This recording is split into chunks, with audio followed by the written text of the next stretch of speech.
Shabbat shalom.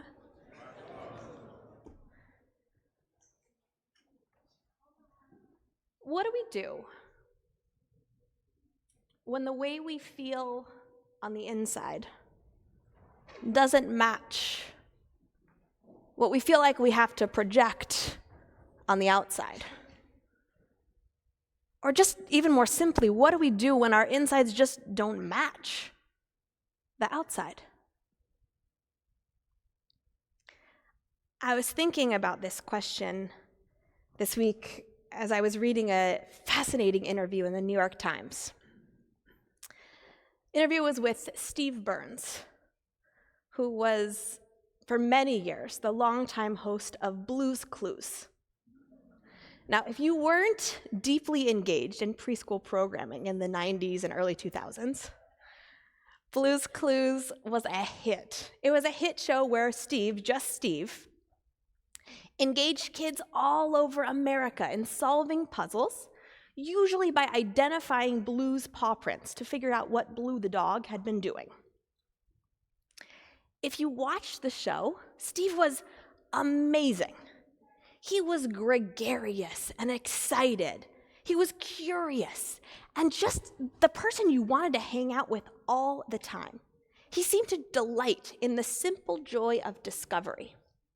If you watched the show, you would see him ensconced in this cozy cartoon living room with all these friends and all these wonderful adventures.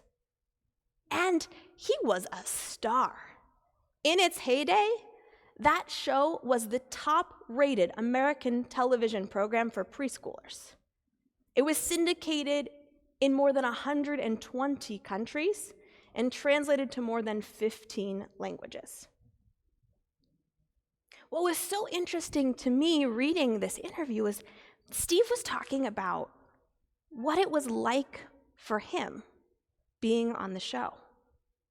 And his experience was so different than what we saw. He would go into work every day wearing his signature green shirt, and he would show up to a set that was just a blue screen. He couldn't do a green screen because of the green shirt. There were no props, no pets, no decorations on the wall, no other people. It was just him, the blue screens, and the cameras. And because the show, it was a new kind of show. Up until that point, children's television had been kind of a book format where kids were invited to watch something passively. This was a new kind of show where Steve tried to get kids to participate, which meant that a lot of the script was kind of boring. What do you see? Do you see that? Wow. You don't get a lot from that if you're the actor. Steve shared that those years on Blue's Clues were some of the loneliest years of his life. And yet, he got caught up in the hype of the show. While he was doing it, he couldn't acknowledge how challenging it was for him. It was only years later, years after leaving the show, that he started to process what that experience had been like for him. And with some professional support, discovered that he had been suffering from undiagnosed clinical depression for all that time. Now, it's so interesting. Here's this guy. He broadcasts joy. He broadcasts excitement. And he had to in order for his job to work. He could not be the host of Blue's Clues without being this cheery, excited guy. And yet, the dissonance between who he had to be on the outside and how he was feeling on the inside, it aided him. And, okay, we're not all Steve Burns, we're not all on Blue's Clues, but all of us have experienced that dichotomy, that dissonance between what we're feeling and what we have to model for the world around us. I bet every single person in this room has lived that Steve Burns truth. The moment when you're suffering an intense loss or dealing with pain or just feeling down. And yet, when you go into the world, it's all smiles and I'm great, thanks, how are you? And just broadcasting happiness so no one would guess the pain at the core of your heart. Or this year, the flip that so many of us have experienced, where we're genuinely happy, where our lives are genuinely good and we're feeling so delighted, so lucky, so blessed. But when we hold that inner happiness up against the world surus, it feels like we have to swallow our joy, minimize our joy in the face of the pain around us. Happens at work, or you have to broadcast capable, high-functioning professional, and yet on the inside you're feeling like an imposter, like a fraud. There are so many moments where to get through, we swallow a part of ourselves, and that dissonance, that dichotomy that we eat up, can be so painful. Our ancestors got this. They lived this. In the Talmud, we read about Rabban Gamliel. He was like the head of Harvard of ancient Israel. He also had a very rigorous admission standard. He only admitted the top, 0.5% of applicants. But for him, it wasn't grades or test scores or extracurricular activities. He was looking for something much more elusive. He wanted students who were toho kaboro. What's toho kaboro? It means literally students whose insides match their outsides. For Rabban Gamliel, it wasn't enough to perform at a high level. It wasn't enough to get good grades or have it all going on. You had to feel like you had it all going on. You had to feel brilliant at all times. You had to be what you were on the outside, on the inside, and there could never be any difference between the two. Now imagine being a student in his academy. You get in, but you know that your admission is contingent on your ability to never have any difference, to never have any dissonance, to be on the inside what you are on the outside. And so you're in class and they ask a question and you're thinking about something, but the answer makes you worry that they're going to think you're stupid, that they're going to think you're not as smart as you should be. And so you don't say anything. Or you have a question, but you can't ask your question because what if they think you don't know the answer? And that stress, it just built and built and built. Imagine the fear, the anxiety. What if they figure out I'm vulnerable? What if they figure out I've got questions? I'm not always this assured. I'm not always this professional. What if they discover my insides don't match my outsides? Rabban Gamliel's academy was untenable, and he was deposed. And his successor had a totally, radically different philosophy. He felt like, who should come to the academy? Anyone who wants to learn.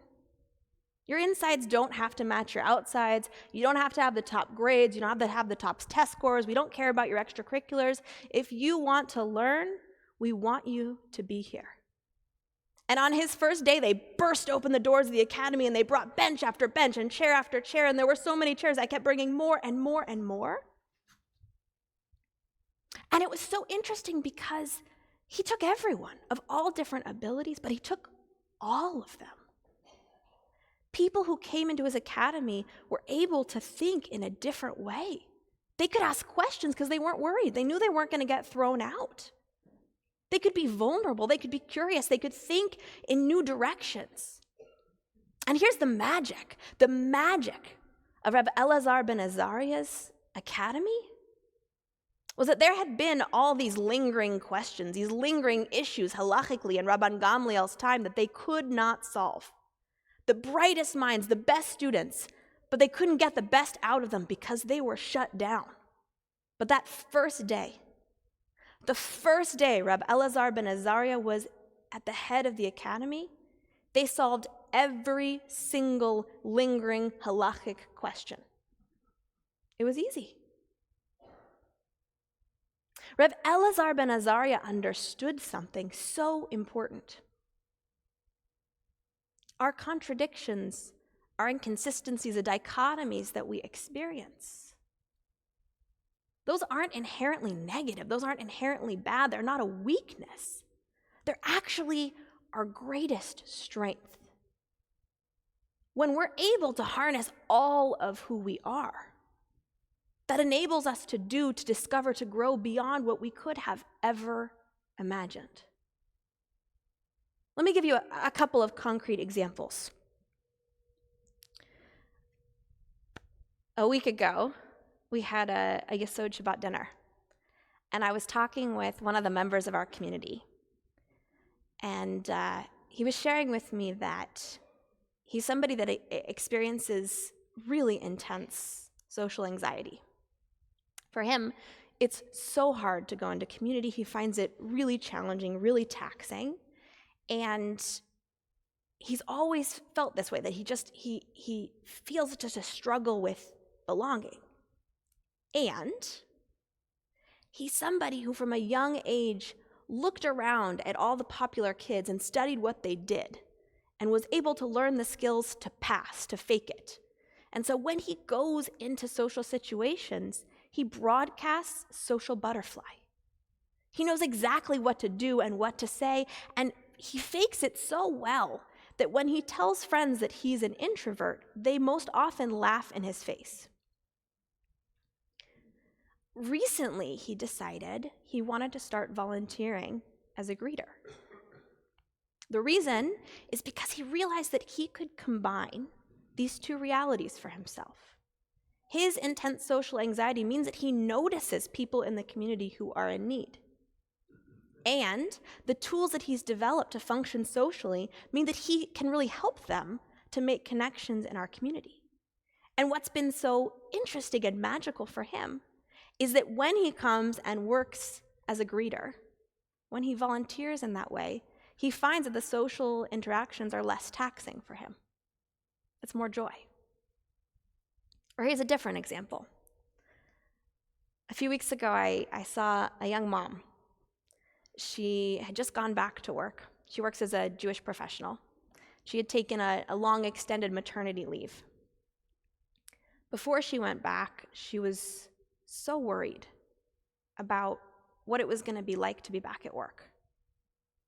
She couldn't figure out how it was going to feel. I mean, she's a Jewish professional. The work that she does is all about our beloved Eretz Yisrael, all about the brokenness in the world around us, all about the pain and all about working to solve that pain. And her time at home with her baby had just been delight and joy and sweetness, and yes, sleep deprivation, but just love.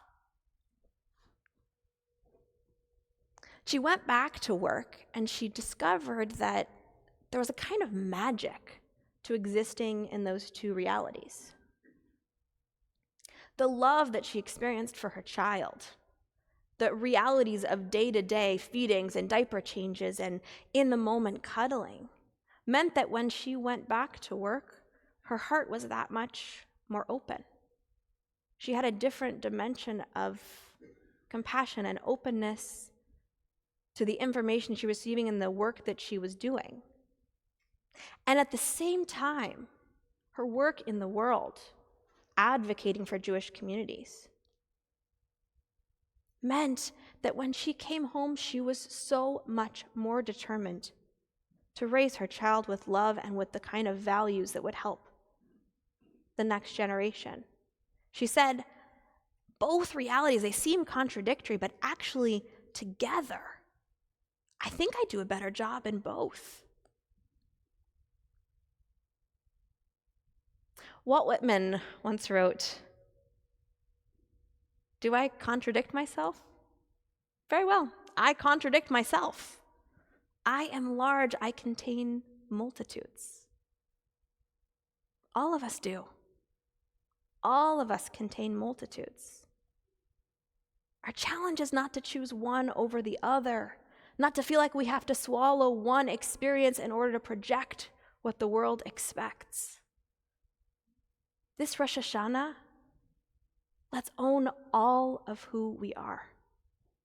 Let's gather the strength of all of our contradicting realities, of all of the potential of our heart. We contain multitudes for a reason. Please rise.